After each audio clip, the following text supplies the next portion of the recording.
Everybody, welcome back to the Spurs 9501 podcast. This is Ray in London. Thank you for all our podcast listeners and all our YouTube viewers. I've got Steve, a football writer from LA, a Korean football writer from LA, is on the show today. Welcome, Steve. No, thanks for having me, Ray. It's nice to be here. Yeah, just to have all our YouTube viewers, Steve is an expert in Korean football, and what we're going to be doing is a weekly show, if you like, just spotlight on Sonny, we've called it, just to get some latest from Steve. What's happening in Korean football? What's the perception with Son? What are the hot things? What things are happening, etc. So, Steve, fill us in at the moment. What's happening with Sonny and the Korean team? Just tell us what's happening.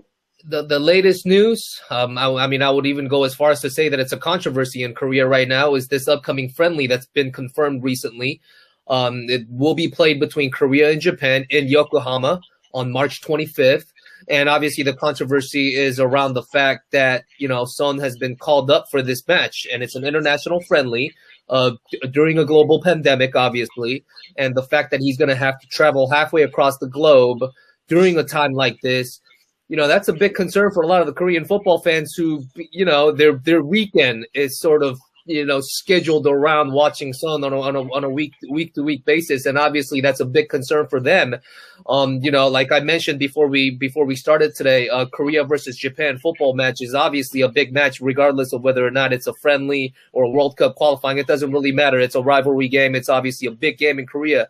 But with that being said, this day and age, we've gotten to a point where an international friendly during a pandemic, you're calling up these players, not just Son, but a lot of the Korean players, the top level Korean players, most of them are playing in Europe now. Yeah. And this decision from the KFA to call up the European-based players for this match has been a big controversy, and especially for Son, because obviously he's the biggest name in Korean football. And, the fact that he has been called up to play in this game, just, putting himself at risk by, traveling, obviously with this situation with COVID-19, it's been a big controversy in Korea, and it's just all sorts of, all sorts of problems, controversy, people problematizing it. It's been quite a big news in Korea recently. Yeah. So the Korea-Japan is like England-Scotland. It's like one of the biggest rivalries, is it? Yes, but England-Scotland, it's a pretty much one-sided rivalry for now, right? But, Korea and Japan, they go back and forth, and it's been that way for decades now. So, these are two of the biggest teams in Asia, and they haven't played a international friendly. There have been times where Korea and Japan played in, regional tournaments with domestic players. But with their full strength teams, with European-based players, this is the first time they're playing since, I believe, 2011. Wow, it's a long time, isn't it? So this is quite a big match. Yeah. If it weren't for this global pandemic. Yeah, exactly. No, I understand. Yeah. So all things considered, it's been quite a controversy. So which of the two teams is stronger at the moment, Steve, in terms of Korea and Japan? Which is a stronger team? Which team is stronger in world football? It's tough to say. I feel like both teams are sort of going through a rebuilding phase at the moment. Ever since the 2018 World Cup, Japan actually enjoyed more success there because they were able to get out of their group. Korea, their consolation was that win over Germany, which has been that's one of the most historic games in history of Korean football, obviously. But Japan, I would say that they've had a bit more success internationally because they also finished runners up in the Asian Cup a couple of years ago. But both teams are at a very similar stage right now with rebuilding. They've got new managers, both teams, since the World Cup. So it's been a very interesting period for both teams for sure. It's tough to say which team is stronger at the moment because it's just been tough. With this international football, it's been stalled since last year. In Korea, only time Korea played was in November with a significantly an understrength team because of the breakout that they've had within the squad in November. So it's really hard to say. And the same thing with Japan. Japan, it's been actually the opposite. The friendlies, the very limited number of friendlies they played last year was only with their European-based players. Because of their situation in the country, they couldn't select the players who were playing in the J League. So it's kind of hard to say right now, to be honest with you. So, Steve, why do you think the Korean FA is enforcing this and asking Son to come and play in this friendly? Why are they doing that to one of the best players they have? It's, it's one of those very sensitive topics, obviously. But the criticism on the KFA right now is the fact that they're using their best players who are playing in Europe as almost something like a marketing tool, because they need their best players to market the games, obviously. Yeah. But what I hear from from people around the KFA is the fact that it's not that they're using the players to make more money than they have, but they're in a situation where this pandemic has taken such a big toll on their finances that they need this game to be able to sustain their business model. That's what I'm hearing. I don't know which side of the argument is more true. That's I've yet to find that out. But that's sort of like the other side of the story now. But I like we talked about before we started here, I tweeted a little something yesterday about how I don't quite understand this perspective, because there's a group of Korean football fans, not all of them. There's a group of Korean football fans who are angry that the European-based players have been called up for this match against Japan. But their argument is that this idea to play this friendly is okay as long as it's with the domestic players. And I take a very critical stance on that, because to me, it's the same. Every player, they got to go through the same thing to travel for this, because this game is being held in Japan. So people to say, oh, it's unfair that you call Son to play in this game, but at the same time, it's okay to risk the domestic players. There is a group of football fans who actually suggest that. And I was just being critical about that particular argument, but I think a lot of people took it the wrong way. Yeah. And, I've been getting emails. I've gotten some replies to my tweets from people who say, you're not really getting the full picture, but that's not what I'm getting at. I was getting at a very small group of Korean football fans who were making an argument that I really just found to be illogical. Yeah. So does anybody know Sonny's feeling on the actual going out there and playing? What does he feel about it, or does he not say much in the press? How does it work? He hasn't said anything publicly, but I would have to say that Tottenham, Spurs couldn't have been happy about the fact that AFA made that decision to select him. But let's remember the fact that they have the right to refuse this call. Yeah, I was just thinking, right.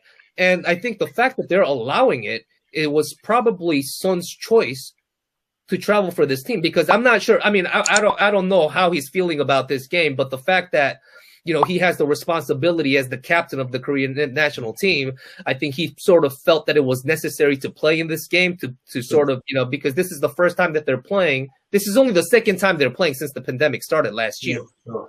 So the fact that the national team finally has a game to play, maybe he felt that it was necessary for him to be there for his team, for his coaching staff, and for his teammates. That's sort of like my assumption, to be honest with you. Unconfirmed, obviously, but that's sort of my assumption. Because other than that, it just doesn't make sense to me otherwise. I do not think the Spurs would allow him to travel all the way to Japan to play in an international friendly. And also, I think because he's having contract negotiations with Tottenham really don't want to upset him during these different times, maybe. So they're just being a bit accommodating. I don't personally know if Korea's on the red list of countries, so if he's going to have to quarantine when he comes back. I don't think they would allow him to go if he had to quarantine for 10 days, because he's missing some really important messages, I think. Yeah, and what I'm hearing is that he will travel straight to Japan from London. Oh, okay, so he's not going to Korea yet. Right, and then after the game is over, he would travel directly back to London. But the funny thing about that is that Korea is actually safer than Japan when it comes to the spread of this virus. So, if this was a home game, I think people would be a little bit more understanding. But the fact that this is being held in Japan, where they're set to host the Olympics in the summer, but we don't even know if it's going to happen right now. We don't know. It's not, I think they're having more than 1,000 new cases per day in Japan at the moment. So it's obviously not a good situation. No. So basically, what are most of the fans, the Korean football fans, saying? Are they unhappy that he's being asked to travel? Or unhappy would be an understatement. A lot of Korean football fans are angry.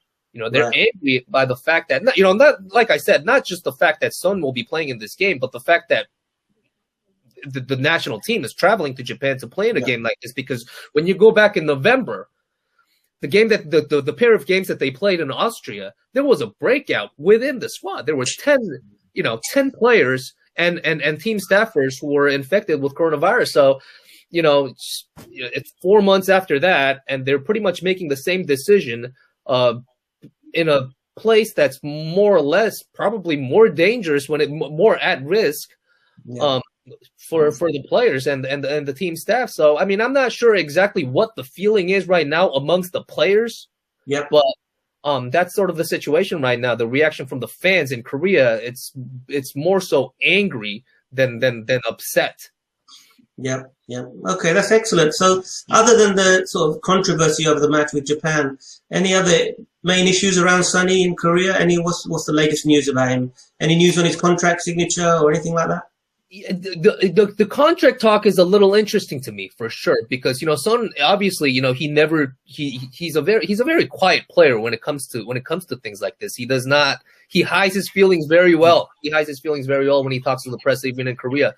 And but the word that's surrounding this situation in Korea right now is the fact that the contract talks are being delayed a little bit because Son is considering his options. But that's from the people around the player and not exactly from the player himself. So it's hard for us to really tell what his feelings are. Yeah, I mean, that would be natural. I mean, that's just natural. I mean, he's got to leverage everything. I mean, he is him and Harry Kane are the two world-class players we actually have at Tottenham. So Daniel Levy also, and Daniel Levy is a businessman. He sees Son as a really great player, but he sees the marketing opportunities in Korea as well, having the best Korean player, all the marketing, the shirts and all that. They're going to go push the boat out to make sure Son signs. And if he doesn't sign, he'll probably go into another big club, really, that could actually, attract him. Son is in a really, I think, for lack of a better term, I would say he's in a weird situation because obviously, he's starting to show at Tottenham that he's a world-class player.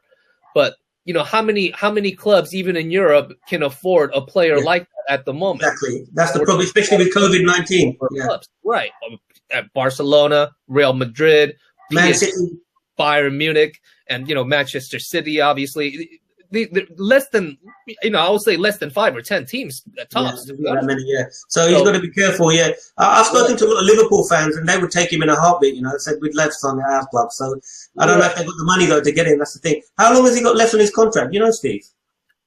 Next year, right? No, 2 years from now. 2 years. I think they normally start negotiating at 2 years because they don't want to be selling. If he doesn't sign within a year, they'll probably sell him. They'll probably sell him because they want him to go on a free. It's going to get scary for Spurs starting next season if he doesn't sign this year, right? Yeah, it's going to be crazy, I think. So we'll see what happens anyway. But listen, Steve, it's been an absolute pleasure talking to you. I really appreciate your time. Thank you.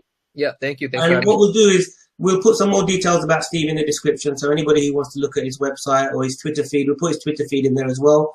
And hopefully on a weekly basis, we'll get your expert opinion on Son. And thank you very much for your time.